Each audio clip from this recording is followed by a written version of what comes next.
Chers amis, bonsoir. Je suis content d'accueillir parmi nous Panayotis Grigoriou, qui est déjà venu physiquement, et ensuite 2 fois par le miracle d'Internet.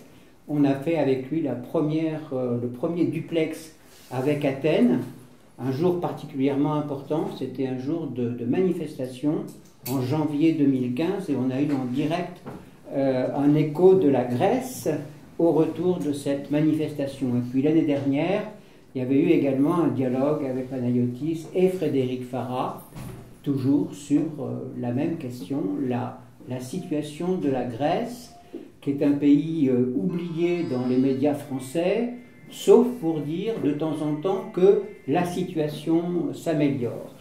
Alors, on a profité du passage de Panayotis à Paris pour l'inviter à nouveau parmi nous et pour lui demander de nous expliquer ce qu'il en est réellement de la Grèce depuis l'expérience syrisiste.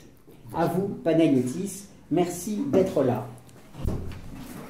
Je vous remercie pour l'invitation, pour le public et pour l'occasion qui, à part évidemment mon blog, sans doute beaucoup de gens connaissent, je n'ai pas beaucoup l'occasion que de présenter les problèmes et les apories au sens propre et figuré de la Grèce contemporaine, contrairement aux années 2012, 2013, 2015, où un calendrier politique, ou supposé politique, parce que parfois il faut se poser des questions, m'a amené à donc intervenir parfois dans les médias, jusqu'à l'aventure syrisiste ou syrizo-compatible, pour les dire un peu comme ça. Alors, juste une question d'organisation, vous me faites s'il vous plaît signe, pour ce qui est du temps, pour ne pas dépasser. Alors, ce qui s'est passé en fait en Grèce, ça a été un choc. Et il y a une nouvelle situation, c'est pour ça que mon intervention d'aujourd'hui pourrait se nommer donc la Grèce d'après ou 12 jours d'après, puisqu'il y a eu un événement clé, un événement choc qui a été celui donc du référendum de 2015, où le peuple grec s'est prononcé contre l'austérité, contre la troïka, et donc en faveur d'une politique, on va dire, plus souveraine, à 62%. Et là, on nous raconte que Syriza a fait volte-face et qui a reculé puisque des pressions énormes, ce qui n'est pas forcément faux, auraient été exercées par les vrais maîtres du jeu. Bon. Maintenant, on en sait un peu davantage. Nous sommes devenus d'ailleurs beaucoup plus méfiants à l'égard des partis, des promesses, et puis de l'organisation apparente de la scène politique et de sa théâtralisation. Et on sait aussi, puisqu'il y a quand même quelques témoignages, que cette affaire a été tout de même en grande partie préparée. Néanmoins, pour aller vite, je dois dire que ce qui s'est passé en Grèce avec en réalité un changement de régime qui intervient en 2010, ce qui ne veut pas dire que donc la République hellénique et son jeu ou ses jeux politiques avaient été exempts de problèmes ou de dysfonctionnements, loin de là.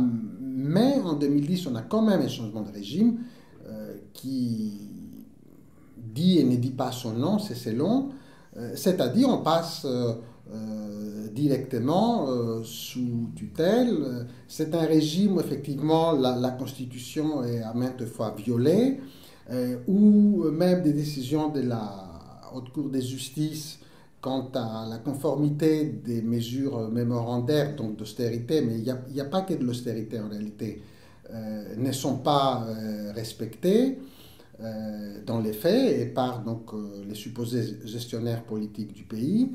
Et donc c'est un régime qui met entre parenthèses déjà la Constitution, ensuite l'organisation politique et institutionnelle. Je veux dire par là que vous avez une Assemblée nationale qui n'est ni Assemblée ni nationale. Tout simplement. Et ça, il faut quand même le faire comprendre parce que lorsque les médias internationaux, et même en France parfois, peuvent nous raconter, mais vous savez, la Grèce va mieux, ça s'améliore. Bon, je vais en parler aussi, mais c'est ça s'améliore. C'est d'abord, ce n'est pas vrai. Ensuite, c'est sous un régime où on présente donc à l'Assemblée des textes qui font de 7500 pages, donc c'est les derniers grands mémorandums Tsipras, au petit dernier d'il y a 2 semaines, donc 1531 pages.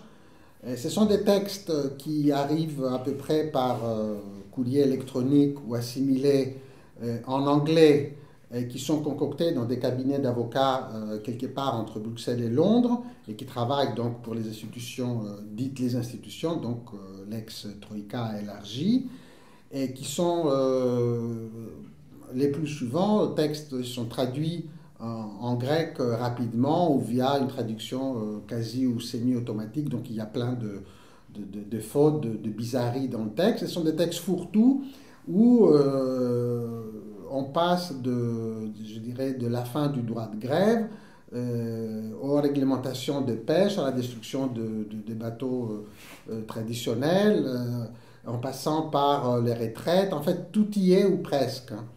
Donc, et ce sont des textes évidemment qui ne sont pas lus en réalité. Et puis d'ailleurs, ils n'ont pas été produits pour être lus, ils ont été produits pour poser un nouveau cadre de fonctionnement lorsqu'on a donc, comment dire, toute la législation qui a précédé et qui très souvent a été parfois les résultats des longues luttes sociales et pas forcément et pas toujours à gauche. Il y a même, par exemple, certaines législations au sujet de la sécurité sociale qui datent des années 30, peu avant et même pendant les régimes du général Metaxas, qui n'étaient pas forcément très démocratiques, mais voilà, et tout est aboli maintenant. Donc c'est pour dire que ces cadres, qui en réalité on est dans un cadre d'exception, mais qui est devenu la règle. Donc c'est ça qu'il faut comprendre. Et là, c'est un point où évidemment les médias internationaux ne s'attardent absolument pas. Et cette nouvelle réalité, alors, avait été évidemment très contestée par le peuple grec, surtout durant les premières années donc, des mémorandats, c'est-à-dire entre 2010, 2012 et par la suite, avec donc des mouvements dits des indignés, paraît-il inspirés par ce qui s'était passé en Espagne, où il y avait un peu, comme on dit, à manger, à boire là-dedans, avec un mouvement assez hétéroclite. Sauf que c'était quand même un mouvement en même temps, ou des mouvements en lame de fond, qui allaient aboutir quelque part. Et là, à l'époque, on n'avait pas très bien compris, moi non plus d'ailleurs, vous savez, on a beau être un ethnologue, un observateur, si possible un peu intelligent, on ne comprend pas tout. Et alors, à l'époque, je peux vous dire tout à fait honnêtement, on s'est posé la question entre gens je dirais, de bonne foi, parfois gaucho-compatibles, pourquoi, bon sang, tous ces mouvements et les partis des gauches déjà, et pas seulement, parce qu'il y avait des gens du centre et parfois des gens de droite là-dedans, n'arrivaient pas à créer, comme ce qu'on avait appelé jadis en Grèce, un Front National de Libération, qui était la grande organisation des gauches des années 40, hein, durant l'autre occupation, comme on aime dire parfois. Et pourquoi donc le PC grec faisait cavalier seul, pourquoi Syriza donc avançait ses plans, pourquoi tous les autres étaient dispersés, les syndicats étaient dispersés, les mouvements ici ou là, il y avait un mouvement qui s'appelait Étincelle de Mikis Theodorakis, on ne comprenait pas. Donc, moi j'avais vécu d'en bas l'osmose, parce que lorsque les gens se rencontrèrent place de la Constitution, finalement les clivages politiques, je dirais politiciens, n'avaient plus cours. Parce que les gens étaient là pour défendre leurs droits sociaux, leur patrie finalement, contre l'agression. Et on ne comprenait pas. On se disait, mais c'est quand même étrange, nous d'en bas, nous aspirons à un minimum de programmes, on va dire, communs, et puis on était certain qu'un tel mouvement fédérateur, sans abolir les partis évidemment, allait vraiment gagner des élections de manière très très large. Or, finalement, de manière bien calculée, maintenant on le sait, tout a été canalisé vers une solution, entre guillemets, politique, parlementaire, mais via certains partis uniquement, c'est-à-dire Syriza et son allié, le petit parti de droite, dit des Grecs indépendants. Alors, c'est pour cette raison-là, maintenant je le sais, que lorsque j'ai questionné des amis qui à l'époque étaient au comité central Syriza, pourquoi donc vous ne soutenez plus les actions d'en bas, pourquoi vous ne créez pas les conditions des mouvements populaires vraiment en langue des fonds mais organisés, pour associer les gens dans l'action, pour associer les gens au quotidien. Enfin, ils sabotaient tout. Et puis, ils ne savaient pas trop me dire, il y en a qui étaient inquiets, il y en a qui faisaient semblant de ne pas être inquiets. Et maintenant, on sait, c'est-à-dire on a capté, pour ne pas dire capturé, donc cet esprit de résistance pour faire comprendre à tort que finalement, il suffirait d'aller faire son devoir des citoyens pour donc faire gagner un certain parti, en réalité deux, donc Syriza et les Grecs indépendants, et qu'à partir de là, c'est-à-dire la solution d'en haut suffirait, qui d'ailleurs était une pseudo-solution.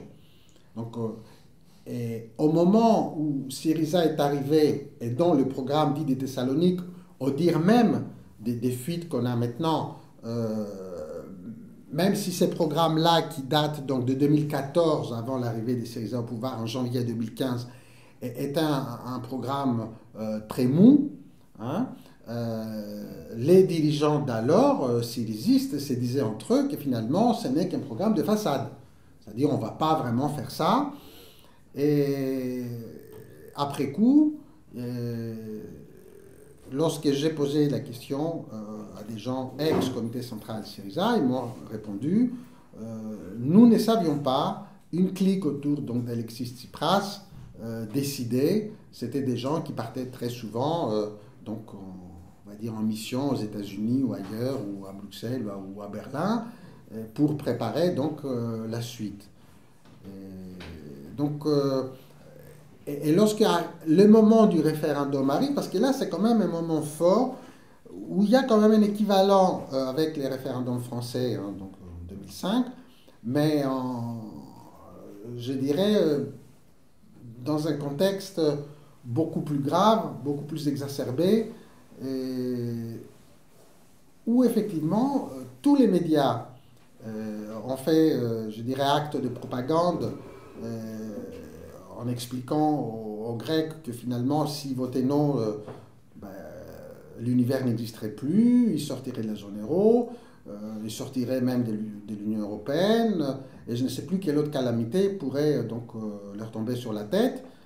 Il y a eu, donc je me souviens très bien, des interventions des dirigeants français, allemands et d'autres pays, directement donc, dans les processus d'avant le référendum, dans le débat. Et puis, non, le peuple a dit non, et puis il a dit non, ben, très clair. Hein, 62%, ce n'est pas 51%.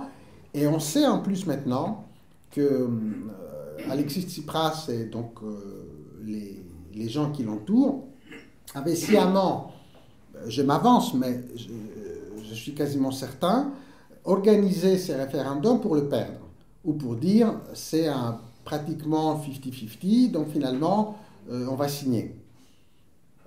Ce n'était pas donc 50-50 et il a signé. À partir de là, on entre dans ce qu'on appelle la Grèce d'après, puisque le moment euphorique qu'effectivement nous avons vécu a été très bref. Il y a eu un grand changement dans la psychologie collective des Grecs entre janvier 2015 et juillet 2015, parce qu'il y a eu l'espoir donc, qui naissait, même si on pouvait être très critique vis-à-vis de Syriza, déjà, donc on était très très méfiant, mais néanmoins, on les sentait, c'est-à-dire que c'était plus du tout la même ambiance. À partir donc de juillet 2015, c'est vraiment un choc, et on est dans les chocs permanents. Mais là, les Grecs ont, de manière très grave et très soudaine, réalisé qu'il n'y a plus donc d'espoir politique et qui passe par le système politique actuel tel qu'il est, quels qu'ils soient les partis. Donc, je vais aussi détailler par la suite. Et pour parler aussi de la situation économique et sociale, j'ai regardé des chiffres, on va dire, récents, et d'ailleurs d'un quotidien conservateur ou on va dire systémique pour aller vite, Cathy Medini, hein, qui est un peu l'équivalent du Figaro si vous voulez, où il y a un article qui explique que 36% donc, des enfants en Grèce sont dans une situation de pauvreté, 40% des adultes des 18 à 64 ans et 23% de retraités, c'est-à-dire des gens de plus de 64 ans. Il y a 130 000 élèves qui ne peuvent pas être nourris correctement chez eux, donc par leur famille. Donc il y a quelques repas qui sont distribués dans les écoles. Il faut dire que le pays fait quand même 10 millions d'habitants. Donc 130 000, c'est quand même un chiffre important. Et il y a à peu près 4 millions de Grecs sur 10 millions de Grecs qui font face à une pauvreté réelle ou à un risque de pauvreté très évident. D'ailleurs, ce que officiellement donc, les statisticiens grecs admettent comme seuil de pauvreté en termes des revenus, il était à 598 € par mois pour une personne seule en 2009. Actuellement, il est à 376 €. Et pour ce qui est des salaires dans le privé, largement pratiqués, c'est à peu près entre 300 et 600 € par mois pour un temps plein. Et il y a à peu près la moitié des employés du secteur privé, c'est-à-dire plus d'un million de gens, qui ne perçoivent pas leur salaire normalement. Ce qui veut dire, sur les 400, 600 ou 500 € par mois, ils vont percevoir 150, 200, et le reste, on ne sait pas. Donc, ce qui en dit long sur cette histoire de pauvreté réelle ou de pauvreté, je dirais, potentielle. Alors, un demi-million d'enfants, ça c'est toujours les journaux Cathy Medini, hein, vivent une situation, je dirais, matérielle difficile. Et en fait, pour arriver, faire un peu la jonction entre cette situation-là, qui n'est pas du tout cette situation décrite par le gouvernement actuel, qui va pavoiser parce que il y a à peu près, je ne sais plus, 1 ou 2% d'excédent primaire. Et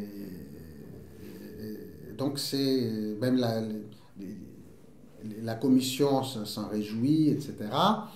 Et ce qui, entre autres, conduit les Grecs à prendre de la distance vis-à-vis donc, du système politique.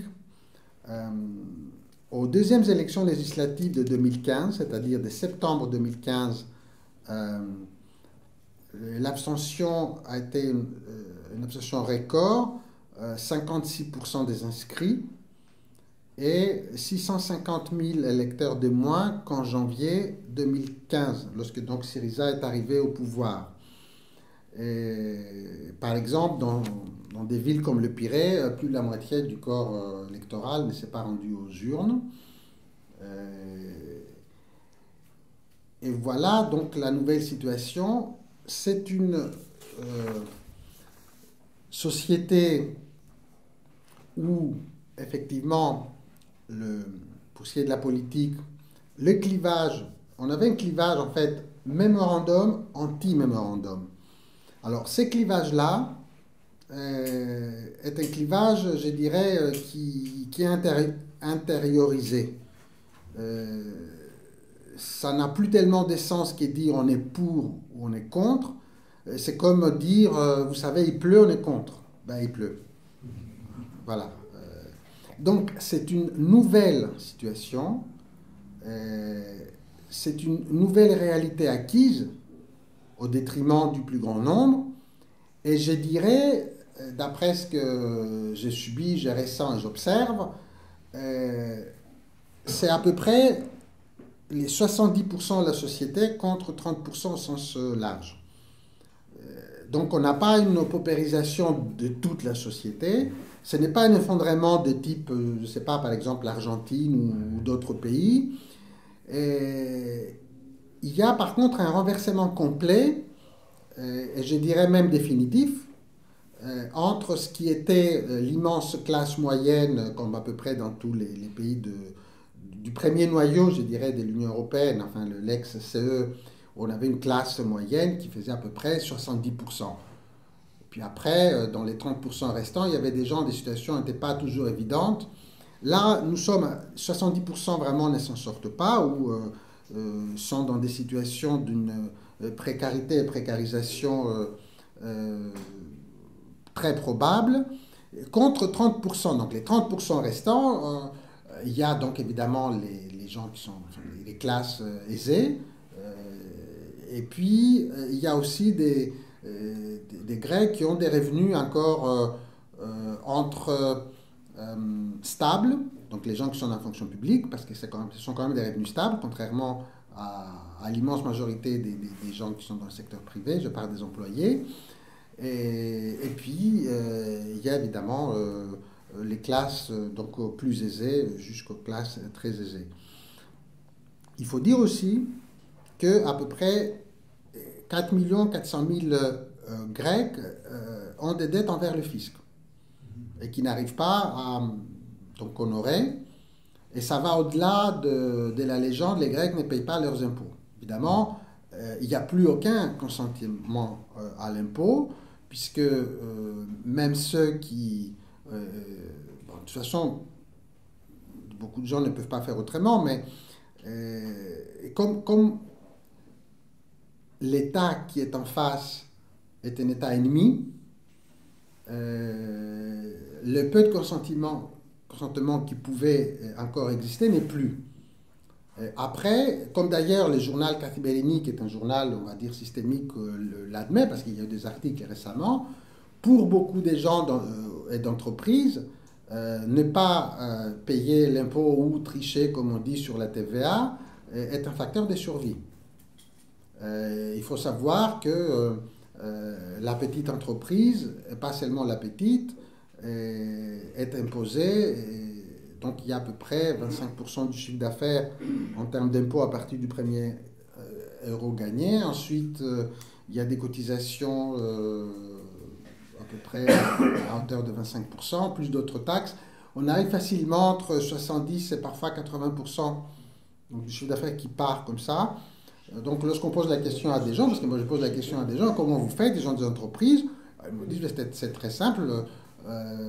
On se base, par exemple, officiellement sur, on va dire, un chiffre 10 000 € par an, donc on perd 70%, mais comme on gagne encore 10 000 ou 15 000 en non officiel, ben là, on survit. Voilà un peu l'explication.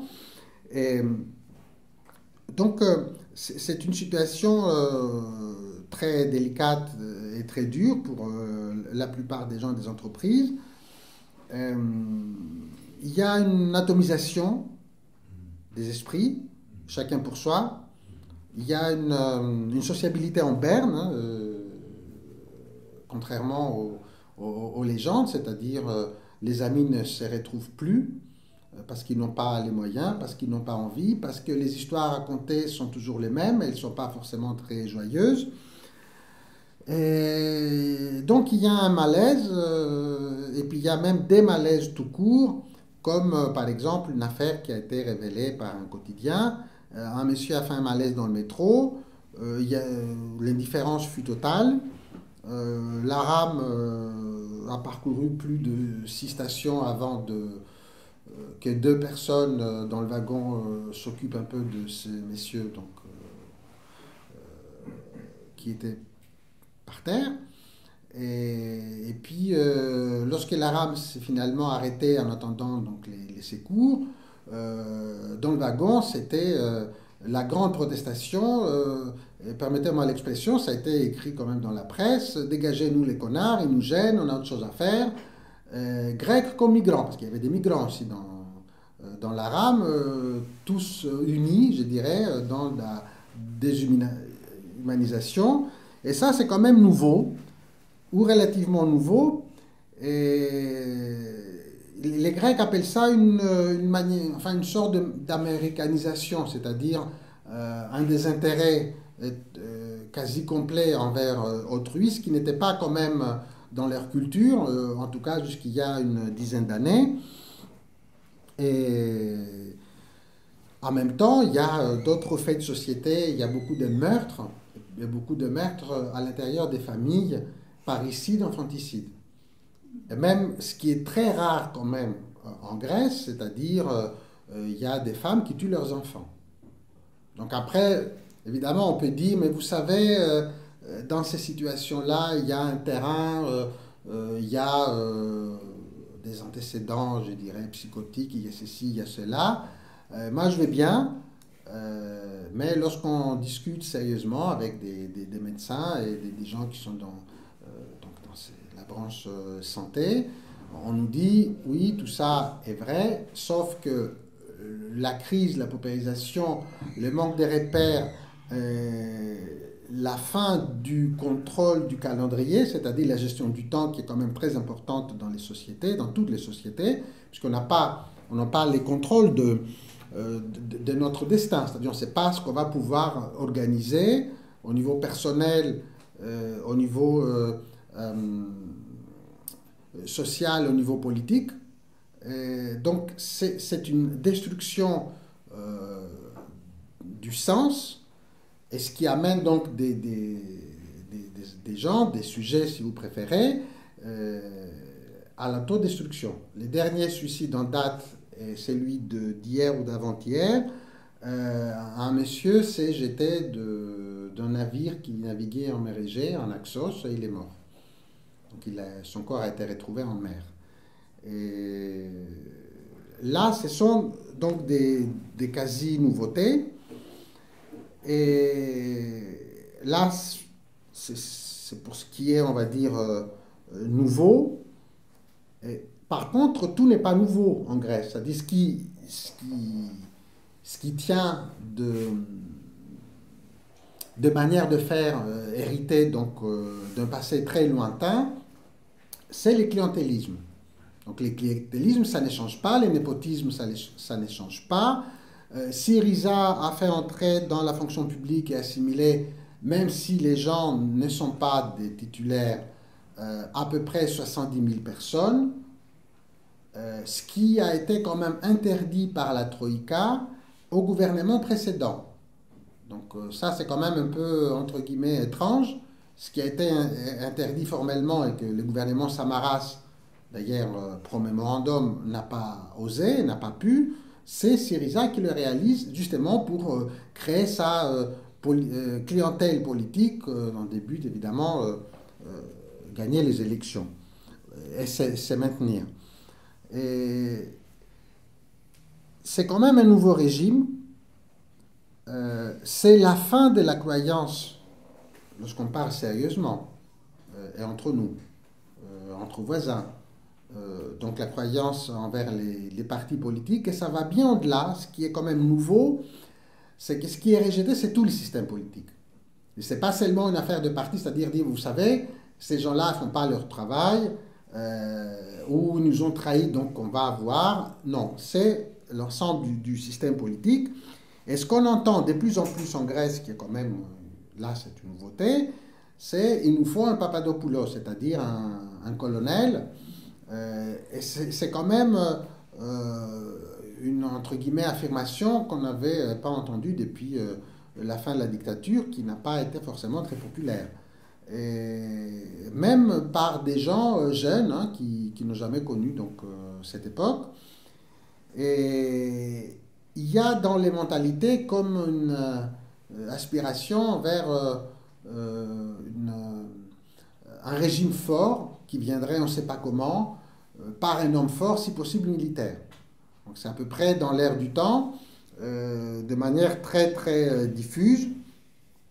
Et comme me disait l'autre jour mon ami Lakis Progidis, qui est là présent, c'est comme une soviétisation des mentalités.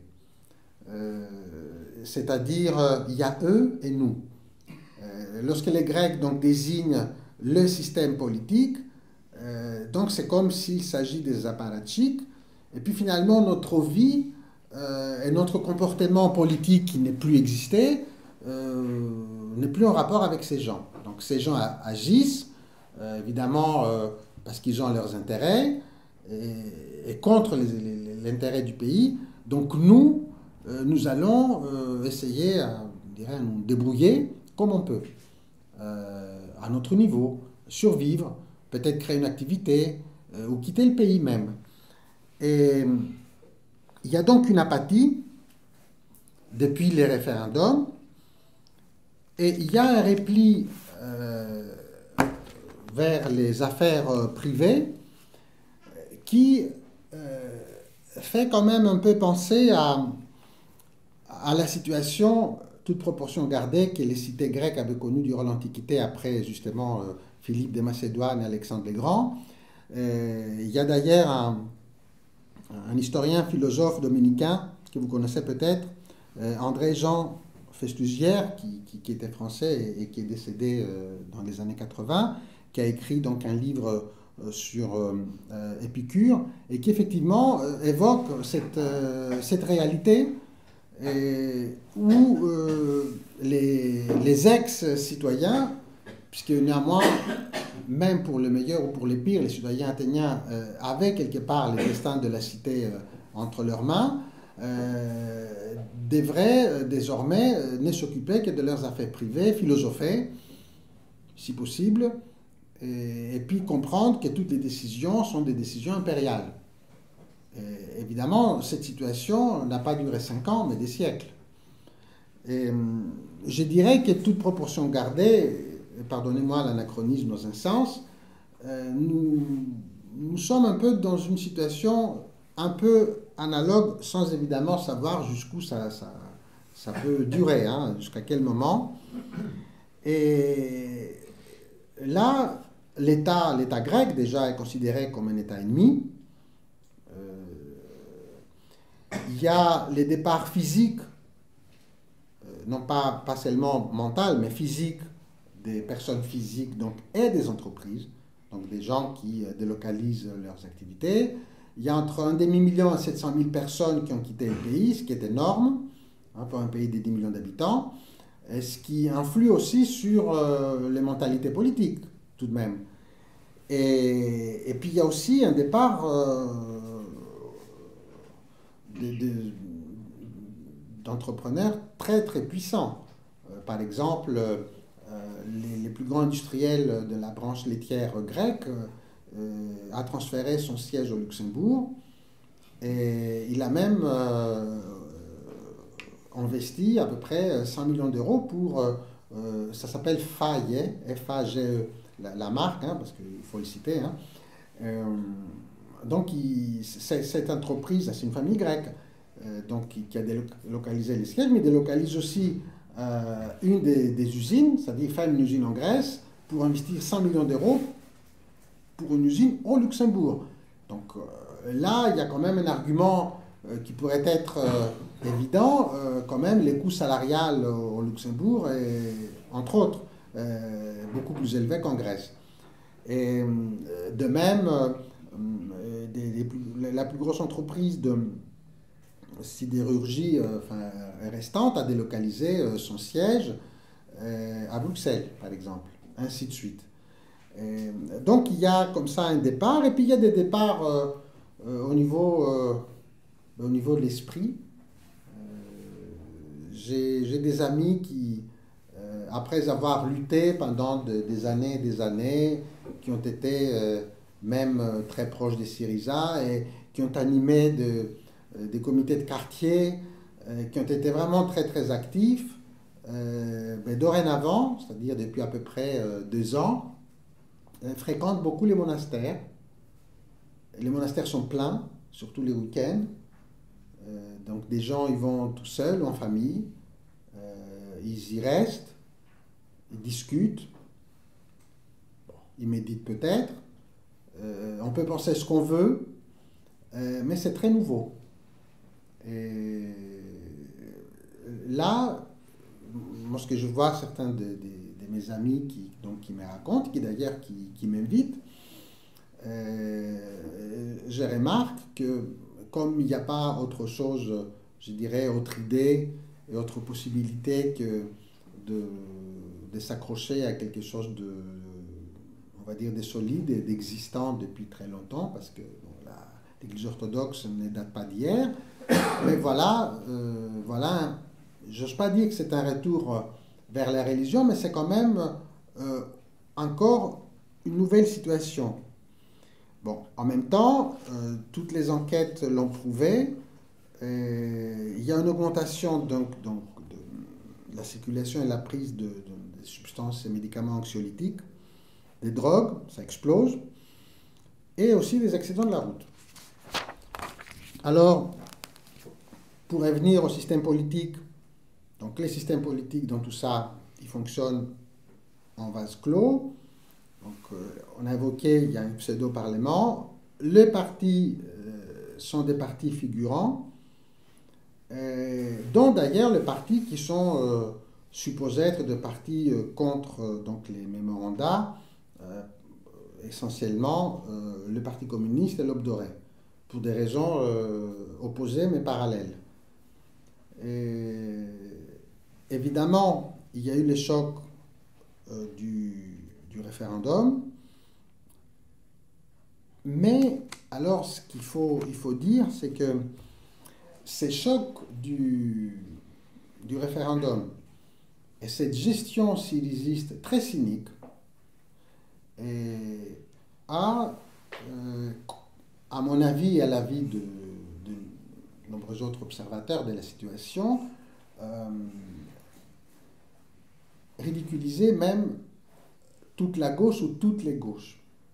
Donc, quelque part, pour le dire de manière un peu cynique, les Grecs n'ont plus d'illusions, je dirais majoritairement, quant aux possibilités et à la probabilité que des solutions pourraient donc venir depuis les partis de gauche, quels qu'ils soient.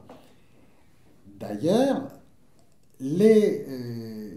ceux qui ont quitté Syriza après donc, cette trahison du référendum n'ont pas fait long feu. Donc, par exemple, le Parti de l'Unité populaire donc, est crédité d'à peu près 2%. Au sein de Syriza, il représentait quand même à peu près 20% du comité central. Ensuite, de même, Joë Constantinopoulou, qui était président de l'Assemblée nationale durant les premiers 6 mois de Syriza et qui tout de même avait œuvré pour mettre en place le comité d'audit sur la dette grecque avec Éric Toussaint, et qui était quand même une action qui avait du sens, et qui a été d'ailleurs sabotée et par la suite complètement annulée par les syrizistes. Et elle n'a pas fait long feu non plus, c'est-à-dire elle a créé une formation politique, elle est créditée de 1%. Et donc, de même que le plan B d'Alavanos, qui était donc l'ancien chef des Syriza avant Tsipras. Alors, le Parti communiste, il reste dans son petit monde. Et pour ce qui est des autres formations, il y a d'ailleurs plein de petits partis qui se prétendent réformistes, radicaux, patriotes, ceci, cela, mais qui n'ont qu'une audience. Je ne sais pas trop pourquoi les gens s'amusent à créer des partis. Et puis, pour ce qui est de la droite finale ou finalisée, si vous permettez l'expression, bon, il y a la Nouvelle Démocratie qui est complètement acquise à la cause du mémorandum. Et puis il y a l'Aube dorée dont le crédit n'augmente pas. Et l'Aube dorée, à mon avis, elle va rester à peu près entre 6 et 10%. Donc j'arrive pas à... Tout dépend aussi de la participation, parce qu'il y a pratiquement, comme je vous disais, la moitié des Grecs qui ne votent plus. Et les Grecs se méfient beaucoup de l'Aube dorée, premièrement parce que c'est une formation quand même presque ouvertement néo-nazie. En tout cas, elle a été par le passé, et les gens n'ont pas forcément, ou pas toujours la mémoire courte. Et puis, ils se méfient beaucoup de ces gens qui veulent prendre en main la défense, je dirais, de la patrie contre les autres. Et donc, l'Aube dorée, elle va rester un cas à part. Le dit centre, ce sont donc les petits bouts de l'ex-PASOK, l'équivalent du Parti socialiste, avec des refondations sans cesse, avec un pôle centriste du dit Parti de la Rivière. Donc le Parti de la Rivière, c'est un parti qui a été créé à peu près par Berlin et Bruxelles, hein, et qui trouve d'ailleurs son équivalent en Espagne. Oui, c'est ça. Et puis il y a un parti d'un monsieur qu'on nous dit qu'il n'est pas très équilibré mentalement, le parti des Leventis, qui a été propulsé par les médias, donc il est au Parlement. Et puis pour vous donner un peu une idée du climat, récemment, donc au dernier mémorandum intermédiaire, parce qu'on ne sait plus comment les appeler, hein, de 1531 pages, donc la majorité Syriza grecque indépendant, c'est-à-dire 153 députés sur 300, a été renforcée par une élue donc, de ces partis de Leventis qui sait bien que son parti ne fera plus son entrée au Parlement puisqu'il est crédité de moins de 2%. Donc elle a rejoint Syriza avec des déclarations extraordinaires. C'est une dame qui avait soutenu financièrement les Leventis pendant des années. C'est dont la famille est dans le commerce d'or, bijoux, pierres précieuses du Pirée. Et qui, des retours, elle a été donc placée en première place sur la liste du parti Leventis pour être élue sans faire vraiment une campagne électorale. Parce que la loi électorale grecque donne un nombre de députés. Les tout premiers donc, des listes, donc, qu'on appelle ça une liste à part d'ailleurs. Donc en échange du financement du parti de Leventis pendant des années, donc elle est devenue députée, mais comme elle est un peu peut-être mise à l'écart, en tout cas en désaccord, ben, elle s'est dit que qu'il lui faut une suite à son avenir politique. Et l'argument qui a été utilisé, parce qu'il fallait qu'elle dise quelque chose publiquement, elle a dit je pense que M. Tsipras fait les choses très bien. Et puis, vous savez, moi, j'ai écouté à la fois Tsipras et à la fois Mitsotakis. Et puis, comme Mitsotakis nous a expliqué que 1 plus 1 fait 3, Tsipras nous a expliqué que 1 plus 1 fait 2. Et comme 1 plus 1 fait 2, donc en fait, je suis avec M. Tsipras. Donc, c'est pour vous donner un peu une idée hein, du sérieux qui règne, donc, et de l'idée que les grèves peuvent se faire en fait de ces personnels politiques qui est là, qui est pour défendre des intérêts très personnels et très privés en réalité. Et donc, pour peut-être finir, il y a... j'ai encore quelques... Bon, je vais aller vite. Combien de temps me restait-il? 5 minutes? Bon. Il y a peut-être une décomposition. On sait, tout le monde sait que le vide pourrait être rempli par un mouvement patriote, souverainiste, et d'ailleurs des droites, et pas l'aube dorée. Et puis, comme ces derniers temps, il y a le problème et les différends entre la Grèce et l'ex-République fédérale de Macédoine qui revient, pour trouver une dite solution, puisque, comme vous savez, les Macédoniens slaves dans leur constitution, il y a déjà des visées irrédentistes, et puis ils se disent donc des héritiers d'Alexandre le Grand, donc les Slaves sont venus quand même dans les Balkans beaucoup plus tard, passons. Bon, ce n'est pas, on va dire, toujours très sérieux tout ça. Ce qu'il faut comprendre pour résumer l'affaire, cette histoire-là n'a pas été réglée depuis 25 ans, et si elle revient, elle devient d'actualité, c'est parce que du point de vue des États-Unis, il faut faire entrer ces petits pays des Balkans dans l'OTAN et peut-être en même temps dans l'Union européenne pour faire face, je dirais, à l'influence russe. Pour les dire en fait très vite, donc ils poussent à des solutions avec ou sans du Yémen. Et là, il y a eu déjà un premier rassemblement à Thessalonique il y a un peu plus d'une semaine, où officiellement il y avait 100 000 personnes, mais il y en avait entre 200 000 et 400 000. Et donc des gens patriotes, il y avait un peu à manger, à boire là-dedans. Il y avait aussi les gens l'aube dorée, mais qui ne peuvent pas, je dirais, canaliser à leur profit les mécontentements. Et en réalité, c'est un mécontentement comme une lame de fond, mais qui ne trouve pas donc une expression politique. Mais alors, il y a quelque chose d'assez étrange. On a suggéré, je ne sais pas, que parmi les orateurs, il y aurait un certain monsieur Frangoulis, qui est un général à la retraite. Donc, qui est très patriote. Et puis, finalement, beaucoup de Grecs penseraient que voilà un nouveau chef, voilà qui pourrait donc créer par la suite un mouvement politique. Sauf que ce général, il a quand même ouvertement appelé à voter en faveur du oui au référendum de 2015.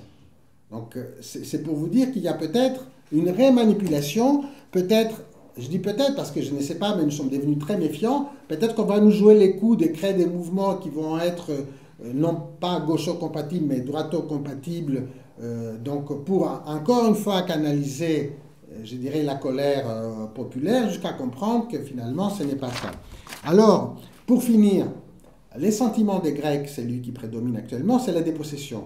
Dépossession donc du pays, de la gestion du temps, de l'espoir, du futur. Donc on vit au jour le jour, il y a ce qu'on appelle un présentéisme. Donc la Troïka fait la loi, les lois, le pays s'en va, au sens propre et figuré. Il y a les privatisations des biens publics. Il y a comme une Troïka, c'est-à-dire une agence fiduciaire renforcée depuis Syriza, qui pour 99 ans prend la possession réellement et potentiellement de tous les biens publics. Donc 99 ans, ça a été le mémorandum Tsipras qui finalement les précédents, Samaras et les autres, n'avaient pas osé ou pas encore eu le temps de signer. Et donc les biens publics partent, les 14 aéroports, bientôt 25, les ports, dont le port du Pirée, le port de Thessalonique, les chemins de fer, et puis il y a le pays qui part d'en bas, c'est-à-dire il y a les saisies qui sont devenues électroniques par Internet, puisque lorsqu'il y a des saisies, il y avait la présence physique Donc des gens qui perdaient leurs biens suite à des dettes, mais on est à des milliers des cas, c'est pas seulement 400 biens. Et comme évidemment il y avait de la violence physique et il fallait régler ça, la Troïka a exigé que finalement on passe à un système automatisé où effectivement on dématérialise la perte matérielle en réalité tout de même des biens et donc de l'identité des gens, parce qu'il faut comprendre que contrairement à d'autres pays où l'État n'a jamais été apprécié, l'État n'a jamais été fort, il n'y avait jamais une vraie politique d'assistance sociale ou d'allocation. Les Grecs faisaient bâtir ou acheter des biens immobiliers pour eux, pour les enfants, pour les louer, comme dans beaucoup d'autres pays. En fait, les déposséder massivement leurs biens immobiliers, c'est la fin. Et en même temps, ce que les Grecs voient, c'est, à part les saisies, ils voient aussi que des biens immobiliers sont achetés par centaines. Il y a donc, d'après toujours les quotidiens conservateurs Katmerini, pour vous dire que les sources sont des sources systémiques, il y a les cas d'un Chinois qui a acheté à Athènes des appartements par lot de 100. Hein. Donc, surtout avec la nouveauté d'Airbnb qui révalorise déjà les centres-villes d'Athènes, sauf que tout le monde évidemment n'en profite pas et n'est pas dans un marché immobilier, on va dire, normal ou régulier.